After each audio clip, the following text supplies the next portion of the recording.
Olá, eu sou Paola Tucundova e esse é o programa Alma do Negócio. Hoje estamos aqui no estúdio da Estética na TV. Agradeço muito ao carinho aí do Cristiano que nos cedeu aí por esses momentos o seu estúdio para nos trazer essa oportunidade de falar sobre um tema muito importante. Gestão financeira. Nós vamos falar sobre análise econômica e análise financeira. Qual é a diferença? Você sabe? Uma linguagem muito fácil e acessível, por isso inclusive que eu convidei para ser meu entrevistado o Arthur Brito. Ele é diretor de novos negócios da Método Consultoria. Arthur, muito obrigada por estar aqui conosco. Imagina, é um prazer. Vamos falar de um tema que nem todo mundo gosta, né, Arthur? É verdade, é verdade. Agora, para falar sobre isso, queria que você contasse um pouquinho da sua experiência e por que você acha que esse assunto de gestão financeira, análise econômica, financeira, são tão importantes para o sucesso do negócio. Sim. Na verdade, atuando como consultor em empresa de consultoria há mais de 30 anos e lidando com pequeno e médio empresário, eu tenho notado que realmente o pequeno e médio ele não sabe diferenciar muito bem o aspecto financeiro do aspecto econômico. Então isso, principalmente agora que nós estamos num momento de crise, você saber fazer uma análise financeira e uma análise econômica é extremamente importante.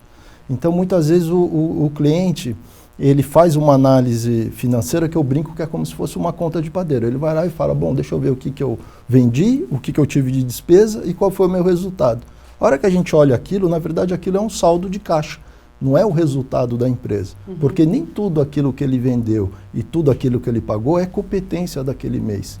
Então isso, na verdade, é uma análise financeira e não econômica. Então, às vezes, eles começam a confundir esses conceitos. Né? Ou então, pior, né? Chega no final do mês, olha qual é o saldo do banco e acha que esse é o resultado do lucro ou prejuízo da empresa. E não necessariamente isso tem ligação direta. Exatamente. Eu já tive um caso que nós estávamos num cliente e naquele mês que ele estava com saldo de caixa, nós verificamos que, na verdade, ele estava tendo um prejuízo econômico. Quer dizer, de um lado, ele achava que estava numa situação confortável, porque ele falou, nossa, eu estou com uma boa sobra de caixa, né? Mas na hora que nós fomos fazer a análise econômica, ele estava tendo prejuízo. Por que isso ocorreu? Porque, na verdade, ele estava com um volume financeiro que era fruto de outros períodos que coincidiu de cair naquele mês os pagamentos. Então quer dizer que ele teve vendas anteriores, eventualmente até lucro no passado, que nesse momento estavam na conta, só que tudo que ele havia vendido naquele mês ele ainda ia ter que pagar no mês seguinte. Exatamente. Que eu acho que esse é o grande desafio, né, Arthur? Porque muitas vezes, vamos dizer assim, eu vendo essa caneca, e aí então quando eu compro, o meu fornecedor, por exemplo, vai me dar um prazo para eu pagar de 30, 60 e 90 dias.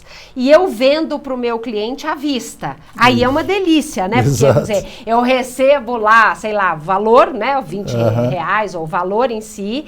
E aí eu falo, nossa, agora eu tenho muito dinheiro, porque eu não paguei nada ainda, o dinheiro está todo na conta, meu negócio está dando lucro e pior. A pessoa começa a gastar esse dinheiro. Exatamente. Quando chega o dia de começar a pagar a caneca, aí ele vai ver, não tem dinheiro no banco. Exatamente isso. E que controle ele tem que fazer para saber quanto ele pode, quanto ele tem, quando que o dinheiro vai entrar, quando que o dinheiro vai sair? O primeiro instrumento, que é o básico, né, para gestão, uma boa gestão financeira, é o fluxo de caixa. Então, se a gente pegar o fluxo de caixa, eu trouxe até uma análise para vocês, para mostrar, que nesse slide a gente pode verificar que muitas vezes ele faz uma conta achando que é um fluxo de caixa e às vezes a gente chega na empresa e fala, olha, na verdade você não tem um fluxo de caixa, você tem um bom contas a pagar e um bom contas a receber. Então o empresário chega no dia a dia e fala, bom, o que eu tenho para pagar hoje? Isso? Tá, quanto que está entrando? Isso. Então paga isso, não paga aquilo, posterga aquilo, mas ele não tem uma visão futura.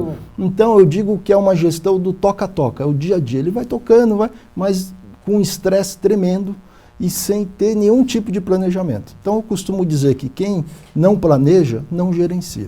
Então o primeiro aspecto importante é mostrar qual é o objetivo de um fluxo de caixa, que é nós termos uma projeção de médio, pode ser até de longo prazo, e podemos elaborar orçamentos. Né? Então isso é importante para dar uma segurança. Eu digo assim que administrar uma empresa com dinheiro é muito fácil. Agora, no momento de crise, onde há uma escassez de recursos, eu tenho que administrar com muito critério, com muita precisão. É como se nós fôssemos dirigir um carro sem ter os instrumentos básicos. Eu não tenho o medidor de temperatura, eu não tenho o medidor de velocidade. Isso dificulta a condução da minha empresa. Com certeza. E pela sua experiência, pessoa que está começando, que vai pela primeira vez fazer o seu fluxo de caixa, qual é o prazo ideal? Porque você falou que é uma projeção. Sim, sim. Normalmente a pessoa começa fazendo essa projeção, que inclusive você tem um slide mostrando um pouquinho dessa projeção. O ideal nesse exercício é começar olhando que período para frente? Eu acho que no início é melhor fazer um período curto, para que você ganhe experiência e que com o passar do tempo você tenha condições de fazer uma projeção mais longa. Então começar o quê? Uma semana? Uma semana, eu acho, fazendo um fechamento semanal, depois fecha o mês, né, com as 4, 5 semanas do mês, aí você já vai tendo experiência para fazer novas projeções depois. Bacana. Então vamos explicar um pouquinho para as pessoas que estão nos assistindo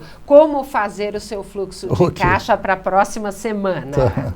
Qual que é o primeiro passo? Por onde que ele começa? Nós estamos mostrando a imagem aqui para a nossa audiência acompanhar ver. O primeiro passo é fazer todo o levantamento das disponibilidades iniciais, tanto em caixa e em bancos, né? Que é o saldo inicial. O saldo inicial, apurar o seu saldo inicial, depois dividir as receitas, né, em venda à vista, venda a prazo. Se for alguma atividade que tenha diferenças entre a parte operacional, você pode dividir ali também para saber fruto da onde está entrando aquele dinheiro. Ok. Depois aí, além disso, você tem que registrar esse valor de acordo com o dia que ele vai entrar no seu banco, é isso? Então, quer dizer, quanto que eu vou ter de recebimento na segunda, na terça, na quarta, na quinta, na sexta e no caso no sábado, muitas vezes você não tem movimento bancário. Sim. Tem gente que faz o fluxo de caixa até sexta, né? E na verdade, tudo aquilo que for pago, tudo aquilo que for recebido, tudo que entrar e sair de dinheiro por caixa e banco tem que ser registrado no fluxo de caixa.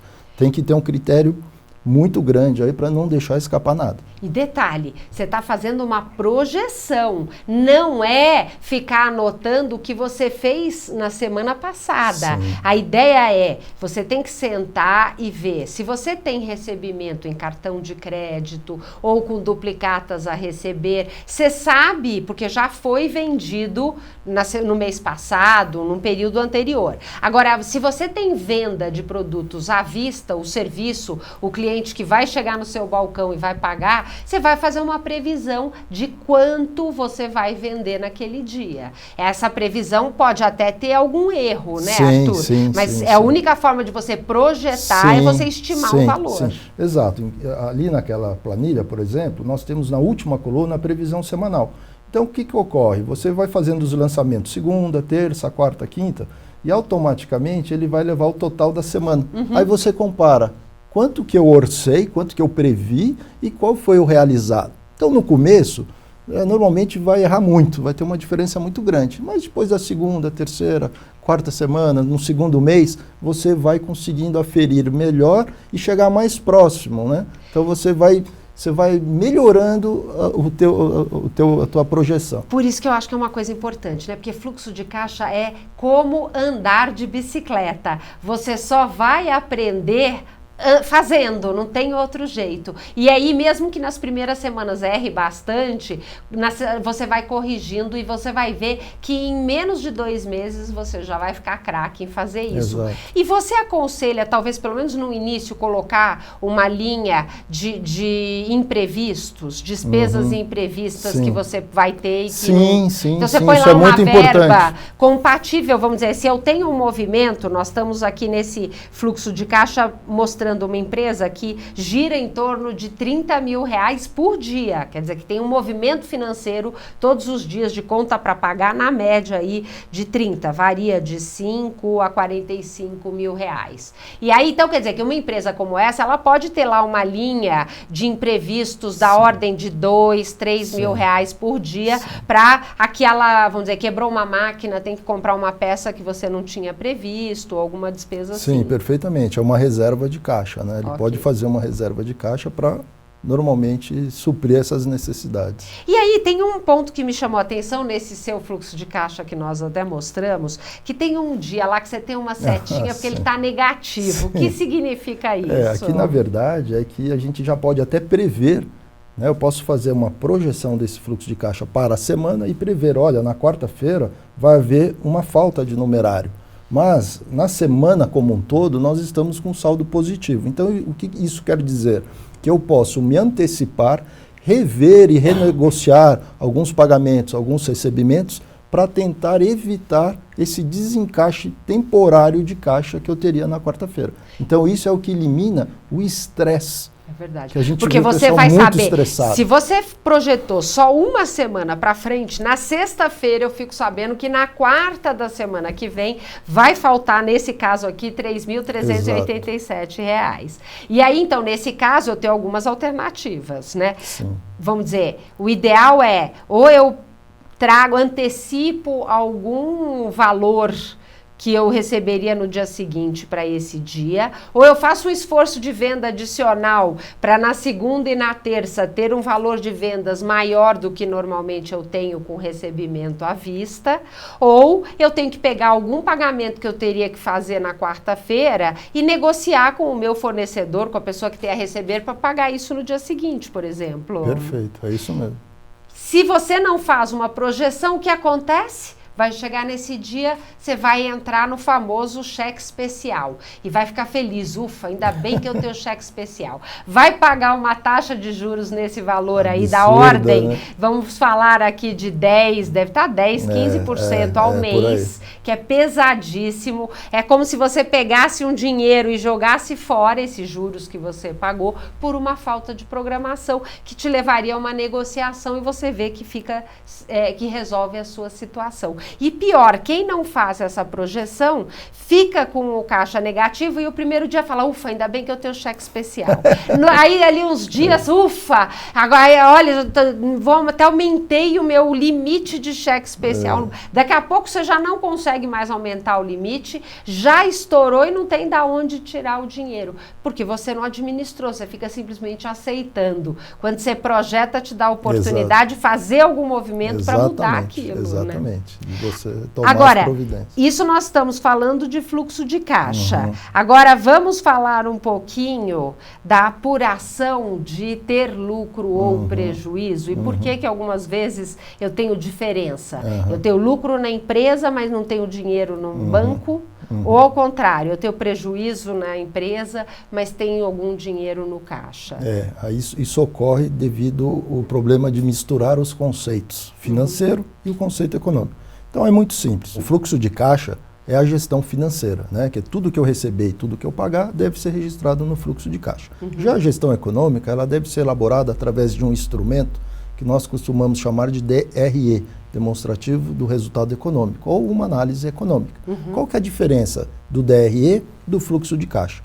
O DRE, nós temos que lançar as receitas e as despesas pelo regime de competência, ou seja, aquilo que de fato foi gerado naquele mês, e não uma movimentação financeira. Então, o meu faturamento, por exemplo, eu posso ter recebimentos que o meu cliente vai me pagar em 30, 60 e 90. No fluxo de caixa, isso vai aparecer nos tempos corretos. Em 30, em 60 e 90, ele vai surgir no fluxo de caixa. De acordo com o dia que ele vai entrar na minha conta. E já na análise econômica, eu tenho que apropriar esse 100% desse faturamento naquele mês. Assim como as despesas, os custos que eu tiver, mesmo que o meu fornecedor também me dê prazo para pagar, eu também tenho que registrar tudo naquele mês. É pelo regime de competência, é pelo mês que deu origem à receita ou à despesa. E eu acho tão importante fazer esse acompanhamento dessa análise econômica, né, Arthur? Porque a médio e longo prazo, a empresa, ela tem que ter lucro nesse demonstrativo de resultado, né? Porque tem muita gente que trabalha há muito tempo com prejuízo e não toma consciência disso. Por esses problemas, vai usando cheque especial e acha que está tudo bem e vai aceitando aquela situação. Se você não mudar nada, você tem uma tendência a continuar. E aí você só vai ter esse sofrimento diário de estar faltando dinheiro para pagar. Agora, quando você faz uma boa administração da sua análise econômica e você vai garantindo lucro ao longo dos meses, a chance é de você ter um fluxo de caixa positivo, né? Exatamente. O que eu diria é que a análise econômica é um dos indicadores mais importantes para a gestão de uma empresa. É um indicador que aponta o norte, que aponta se você está no caminho certo. E se você faz uma boa análise econômica, você pode acompanhar isso mês a mês. E nós recomendamos também que põe uma coluna ali do lado, que você veja o acumulado no ano, para você ver se no ano o resultado da sua empresa está tendo um bom desempenho ou não, se as coisas estão melhorando ou não. Entendi. Então quer dizer que a sua ideia, a sua sugestão é, eu faço janeiro, fevereiro, março, os meses, e vou colocando ali o acumulado. Então o ideal é fazer uma planilha que tenha de janeiro a dezembro. Exato. E aí conforme eu vou preenchendo a última coluna, ela vai somando e eu vou sabendo o resultado do ano. E dentro de uma análise econômica, a gente deve dividir a empresa em 3, 4 grandes centros de custo, né, para eu saber qual é a minha despesa financeira, quantos por cento ela representa sobre o meu faturamento. Esse percentual, que é um indicador de performance, como ele vem se comportando? Ele aumentou, diminuiu? Nós tomamos uma série de medidas na empresa, será que elas estão certas? Esses indicadores vão começar a mostrar, a sinalizar que aquelas medidas estão ou não surtindo efeito, como despesa financeira, custo operacional, custo administrativo, como que estão se comportando esses custos, economicamente falando. Né? Então a gente começa a conhecer a própria empresa com muito mais critério. Importante. Então, assim, pela sua experiência, quais são as principais comparações? Vamos dizer, uma delas é comparar o resultado em relação ao faturamento. Sim. Certo? Sim. Que eu vou ver se eu estou tendo lucro ou prejuízo e quantos % de resultado eu estou tendo. Que outras análises são as mais importantes para eu acompanhar esse percentual que vai me ajudar a ver se eu estou melhorando ou piorando? Olha, tem algumas que, por exemplo, o percentual de despesa administrativa, ele é muito importante. Porque ele vai dizer o quanto você está precisando para pagar a sua estrutura física, né?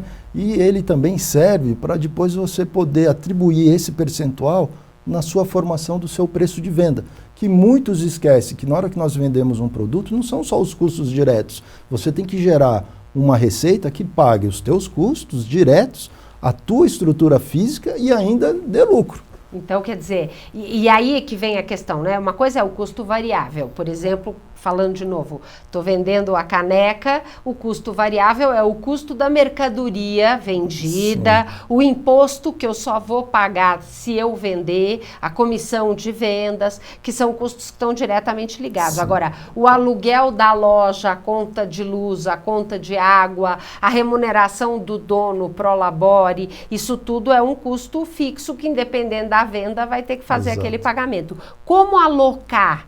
Como é que eu sei quanto que eu vou colocar? Às vezes eu tenho 4 ou 5 linhas de produtos diferentes, ou eu tenho produtos e serviços. Como é que eu vou fazer uma avaliação? Porque o aluguel da loja ele é o mesmo para tudo. Qual que é a sua sugestão para a pessoa avaliar isso? Na verdade, para a formação do preço, é o percentual da despesa administrativa. Porque como é um percentual, não importa se eu vou vender o produto A ou o produto B, que podem ter até margens diferentes, mas eles vão ter que absorver aquele percentual da análise econômica para contribuir para pagar a despesa administrativa. Então, vamos dizer, pegando um exemplo que uma empresa fez o demonstrativo de resultados de um período anterior e percebeu que a despesa administrativa dele é da ordem de 10%, por exemplo. Então, na hora que ele vai estabelecer o preço desta mercadoria, além de colocar o custo variável, o custo da mercadoria vendida e todos eles, ele ainda vai alocar 10% pelo custo administrativo e mais a margem de lucro que eu quero no produto, é isso? Isso mesmo. Que é a famosa margem de contribuição. O que é a margem de contribuição? É a minha receita, menos o meu custo variável, vai sobrar o quê? O que sobrar é a margem que eu tenho para pagar minha despesa fixa e tirar meu lucro. Né? Então, é exatamente isso. Agora, é interessante que tem algumas pessoas que usam o seguinte pensamento. Bom, eu hoje já estou aqui pagando o meu custo fixo, vendendo esses determinados produtos, então eu vou começar uma nova linha de produto ou de serviço, eu nem preciso alocar nada do custo fixo, porque ele, entre aspas, já está pago. E aí a pessoa pega e faz a conta só com as despesas e custos variáveis. E isso vai ter um problema, não vai? Vai, porque provavelmente esse produto não vai gerar lucro. Porque o custo administrativo acaba aumentando muitas vezes, ou muda o impacto daquele novo produto, a porcentagem que aquilo representa no negócio como um todo, e aí depois ele em pouco tempo entra em prejuízo e não entende por quê, né? É isso mesmo que acontece. E aí, então, assim, na sua experiência, a pessoa deve cuidar desses relatórios de análise econômica, porque outro ponto que eu acho terrível é que tem muita gente que usa um ERP, um sistema que registra a sua venda, até porque muitas vezes eu tenho o meu PDV na minha loja e quando o pessoal da empresa vem me vender no computador aquele software, eles mostram que o software faz tudo, né? Porque quando você vender, ele emite a nota fiscal, ele já soma tudo de receita, você pode usar esse mesmo sistema para registrar suas despesas e a pessoa tem aquele recurso e não usa. Ou ela não coloca as informações de despesas, ou ela coloca e não analisa. Isso realmente acontece? Acontece. A nossa experiência demonstra que nos ERPs, o empresário usa no máximo de 20% a 30%. E muitas vezes, tudo isso que nós estamos discutindo aqui, está no ERP. Agora a gente precisa ir lá, se informar, fazer o input correto das informações, extrair os relatórios, analisar, e tomar as decisões. Eu acho isso fundamental e eu vejo que as pessoas realmente não fazem. Hoje já tem até aplicativos gratuitos do celular, você pode fazer o acompanhamento do seu negócio. Agora, não adianta nada ter isso se você não tiver uma disciplina. A sua sugestão é o quê? É o empresário sentar uma vez por mês para fazer essa avaliação da análise econômica? Sim, análise econômica, isso tem que ser regra. Todo fim de mês, uma análise criteriosa. Imprimi-la de preferência, pegar uma régua, ir passando e vendo os coeficientes e vendo quais aumentaram, quais diminuíram, quais providências que eventualmente nós tomamos em alguma área que eu possa medir se aquilo está correto ou não, se está acontecendo, ou seja, para indicar que nós estamos seguindo no caminho correto. E aí, então, vamos dizer, quando vocês estão como consultores de uma empresa, vocês auxiliam nessas análises econômicas? Sim, essas análises é que muitas vezes você consegue mudar uma política de compra, uma política de venda, uma política de marketing. Você começa a provar para o empresário que algumas medidas realmente surtiram efeitos e outras realmente não, porque contra números não há argumentos. E um outro parceiro que todo empresário tem e também não utiliza adequadamente são os seus contadores, não é, Arthur? Sim. Porque tem, vamos dizer, para aquela empresa que emite 100% de nota fiscal, o contador ele faz o DRE, porque ele tem que entregar para o governo e ele pode até te ajudar a fazer uma análise daqueles dados. Uma análise mais gerencial. E muitas vezes a contabilidade fica renegada a um mero instrumento contábil e o pessoal fala, isso é bobagem. Mas não é. A gente deve dar uma atenção especial e tirar proveito da contabilidade. Eu acho que é esse ponto do tirar proveito, porque a gente já paga e não tira o proveito de todo o conhecimento que aquele profissional tem, né? E digo mais, quando você convida, meu marido que toca a nossa empresa, ele é muito disciplinado e ele tem uma data que o contador tem que vir na nossa empresa para fazer essas análises. E aí, quando ele começa a analisar e questionar, o contador ele cuida, inclusive, com outros olhos a contabilidade da nossa empresa, porque sabe que a gente acompanha. Porque quantos casos a gente não fica sabendo, o contador passa o ano inteiro sem fazer a contabilidade e deixa para a última hora, acaba tendo que fazer de forma corrida e ainda quer jogar a responsabilidade para o dono da empresa que não mandou o documento e tal. Então, quando você tem essa disciplina de ter as reuniões mensais, você vai acompanhando, inclusive, se a sua contabilidade está sendo bem feita, né? Senão, valoriza mais a sua contabilidade. Você pode pagar um preço caro por um trabalho mal feito, né? Exato. Então, assim, pela sua experiência, quais são as principais dicas para a gente até ir fechando aqui o nosso programa que você traz para as pessoas que estão nos assistindo? Olha, a dica é dê uma atenção melhor na sua gestão financeira, dedique um tempo com o seu contador para elaborar essa DRE. Se a DRE não for possível ser feita pelo contador, porque há algumas particularidades dentro da empresa, busque auxílio de profissionais que possam montar uma análise montada especialmente para as características da sua empresa. Legal. E aí, então, só para a gente fechar, conta um pouquinho do trabalho da Método, o que vocês fazem, como é o trabalho e qual, vamos dizer assim, o perfil dos clientes que vocês atendem. Nós atendemos as pequenas e médias empresas e o nosso objetivo é a reorganização global da empresa, porque a gestão ela é feita de vários controles que vão se encaixando uma peça na outra. Então, às vezes, o pessoal acha que uma análise só isolada vai resolver o problema. Mas não, para quem dirige, para quem comanda, para quem precisa ter lucro, eu preciso ser generalista também. Eu preciso ter uma visão mais holística, uma visão mais abrangente do meu negócio. Então, eu preciso ter informação financeira, econômica, formação de preço de venda, análises de estratégia comercial, análise de custo, que é importantíssimo. Se eu não sei o custo do meu produto, como que eu vou definir a minha margem de lucro? E o preço final. E o preço, quer dizer, são vários fatores que você não pode trabalhá-los de maneira isolada. Então, a nossa atuação é global, é na gestão completa da empresa. E eu acho que é até importante definir indicadores, não só financeiros, mas tem, por exemplo, na área de vendas. Exato. Quantas propostas você mandou por mês? Quantas dessas propostas você fechou de negócios? Tem uma série de indicadores que são termômetros para você ver se os resultados estão sendo positivos ou negativos. A gestão que nós aplicamos é como se fosse dar o painel de instrumento do piloto que está em pleno voo. Quer dizer, ele precisa saber a altitude, a latitude, a rota, a velocidade, quanto tem de combustível. Aí fala, a rota é uma bobagem, está errado meio grau, não vai influir nada. Eu vou sair de São Paulo e estou indo para Recife e errei meio grau a rota, a hora que eu faço São Paulo-Campinas, não é nada. Conforme vai se distanciando, em vez de eu descer em Recife, eu desci em Manaus. Aquele meio grau lá atrás fez uma enorme diferença lá na frente. Muito importante. Foi muito bom receber você aqui. Deixa os contatos para quem quer conhecer melhor do seu trabalho, Arthur. Obrigado. Bom, a Métodos pode fazer visita no nosso website, né? Consultoria Empresarial MC de Métodos Consultoria.com.br ou pelos telefones 2476-1230 ou 2476-1240. Maravilha. Muito obrigada e parabéns pelo seu trabalho. Muito obrigado.